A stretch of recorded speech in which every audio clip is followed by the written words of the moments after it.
આમ સર્જક મોદી. હા, આઈ એમ ક્રિશ નારેલવાલા. તો ફરી અમે એક વખત આવી ગયા છે કંઈક નવું લઈને. આપણો બધાનો મનગમતો ચહિતો તહેવાર એટલે ગણેશ ચતુર્થી ઉપર એક ડોક્યુમેન્ટરી ફિલ્મ લઈને આવી ગયા છે. સો ચાલો જઈએ.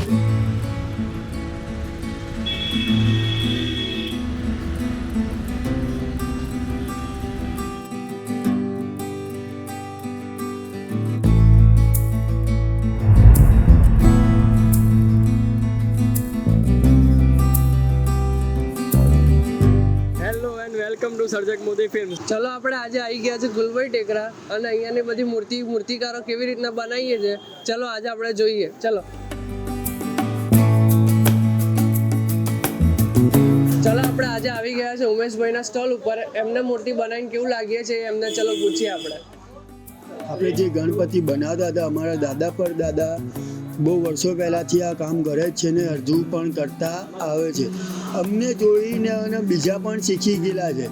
જે માટીની મૂર્તિ બનાવતા તો માટીની મૂર્તિમાં શું થાય કે ગણપતિ માટીની મૂર્તિ બહાર લઈ જતા વરસાદ પડી જાય ને તો ઓગળી જાય છે. એ શું થાય કે અમારે મહેનત માથે આપણા ઉપર પડી જાય. આમ પ્લાસ્ટર પેરિસની મૂર્તિ ચાલે જ છે ને હજુ પણ ચાલતી આવે છે. અમારા દાદા પર દાદા બનાવતા હતા બી હજુ કામ કરીએ ગણપતિ બાપ્પા જય ભારત.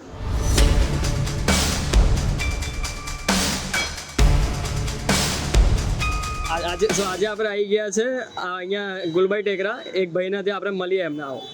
હા ભાઈ, આપણું નામ શું? દિનેશભાઈ લક્ષ્મણભાઈ રાઠોડ. સો દિનેશભાઈના સ્ટોલ ઉપર આપણે આવી ગયા છે. સો આજે આપણે એમને પૂછીએ કે એ કેટલા વર્ષોથી આ બનાવે છે અને એમનું શું છે એમનું આખું. અમે અમારી જે જિંદગી બાપ દાદાની પેઢીથી વર્ષોથી છોકરા છોકરીયા બધા અમારો ઉદ્યોગ આ ગણપતિ દાદા લાવવાળા મેં, કૃષ્ણ ભગવાન લાવવાળા મેં, શંકર ભગવાન અમે મૂર્તિનો ઉદ્યોગ અમે વર્ષોથી બનાવીએ છીએ. જ્યારે ગણેશ ચોથ આવે ત્યારે ગણપતિનું કરીએ, જ્યારે જન્માષ્ટમી આવે ત્યારે કૃષ્ણ ભગવાનનું કરીએ, નવરાત્રિ આવે તો અંબે માનું આપણે એ બધું કરીએ. અમારો ઉદ્યોગ બધું આ છે. અમે જ્યારે બાપ દાતા હતા જ્યારે પેઢી હતી અમારી ત્યાંથી આ ધંધામાં જે ગણપતિ વિષય કૃષ્ણ ભગવાનનો, શંકર ભગવાનનો, અંબેમાનો તો એટલે અમારા વર્ષોથી અમારે આ કામ કરતા અમે અમારો ગૃહ ઉદ્યોગ છે આ ને અમારે પરંપરા પેઢી કરતી આવે જ છે. બરાબર છે. આ પરંપરા પેઢી કરતી આવે છે ને હર સાલ અમે કરીશું અને કોઈ બી માણસની મૂર્તિ બી અમે બનાવી શકીશું. બરાબર છે.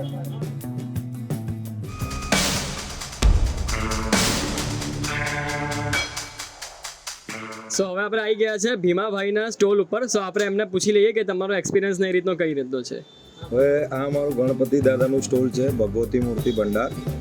અમે વર્ષોથી કરતા હોઈએ છીએ. લગભગ 30 થી 40 વર્ષથી આ કામ અમે કરીએ છીએ. પહેલાં અમે પીઓપીનું કરતા હતા પણ પછી પબ્લિક છે, સરકાર છે, પર્યાવરણને બધું નુકસાન થતું હતું તો સરકાર અમને સહાય આપે છે, સબસિડી આપે છે કે તમે માટીનું કરો તો અમે તમને સપોર્ટ કરીશું, સ્ટોલ બી બનાવી આપીશું ને તમને એમાં ફાયદો બી થશે. તો ધીરે ધીરે પીઓપીનું છે એ ઓછું થતું જાય છે. ને હવે આપણે ઇકો ફ્રેન્ડલી જે માટીની મૂર્તિ છે એ લોકો હવે ઘરે તાલીમ આપે સરકાર, જે ઘરે બધા બનાવે છે. જેથી કરીને ટોટલી હવે લગભગ પહેલાં 100% પીઓપી બનાવતા હતા, હવે ઘરે બનાવે એટલે 80-90% ઇકો ફ્રેન્ડલી કાચી માટીની મૂર્તિ બનાવે છે. 30 થી 40 વર્ષથી અમારી આ પરંપરા છે ને વર્ષોથી અમારા બાપ દાદાની પેઢીથી આ કામ કરતા આવે છે. પેઇન્ટિંગ કામ છે આ રીતે અમે આખું કાચું માટીનું ક્લે બનાવી અને એનું આખું ડિઝાઇન વર્ક કામ, ફિનિશિંગ કામ આખું આ રીતે પહેલાં કાચું બનવામાં આવે, પછી એની પર ફિનિશિંગ કરવામાં આવે, પછી એની પર ગોલ્ડન છે, દાગીના છે, આ રીતે બધું પેઇન્ટિંગ કામ છે. બધા અલગ અલગ રંગ મોડેલમાં જે ડગરું હલવાઈ છે, પછી આ જે છે બધા સિંહાસન ઉપર છે, આજે છે આપણા બોમ્બેના સિદ્ધિવિનાયક એ છે ભાઈ ડગરું હલવાઈ પુણેના, પછી આ પાટલી ઉપર છે. બધા અલગ અલગ પેટર્નમાં, અલગ અલગ ડિઝાઇનમાં, વર્કમાં અલગ અલગ ગણપતિ દાદા બધા રંગબેરંગી સજાવટવાળા છે. પછી નેચરલ લુકની અંદર આવું દાગીના, ગોલ્ડન પેઇન્ટિંગ, ડાયમંડ આ રીતે બધું વર્ક કરી આપીએ અમે. અલગ અલગ પેટર્ન, ડિઝાઇન, વર્ક ટોટલી અમારા વર્ષોથી આ પરંપરા ચાલે છે. અને આમાં લગભગ 6 મહિના પહેલાં ચાલુ કરી દઈએ બનાવવાનું કામ. જે આપણે માર્ચમાં ચાલુ કરી દઈએ બનાવવાનું પહેલા મહિનામાં, તો ધીરે ધીરે અમારો સ્ટોક બનતો જાય. કારણ કે એક મૂર્તિ બનાવવામાં મારે કમસે કમ 3 થી 4 દિવસ થાય છે.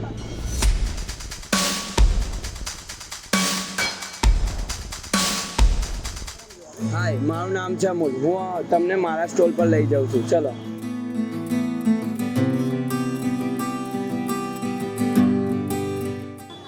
આ છે મારું સ્ટોલ. હું દાદાની તમને એક સરસ સરસ મૂર્તિ બતાવું, બધી ડેકોરેશન સાથે. આ બધી નવી નવી વેરાયટી છે.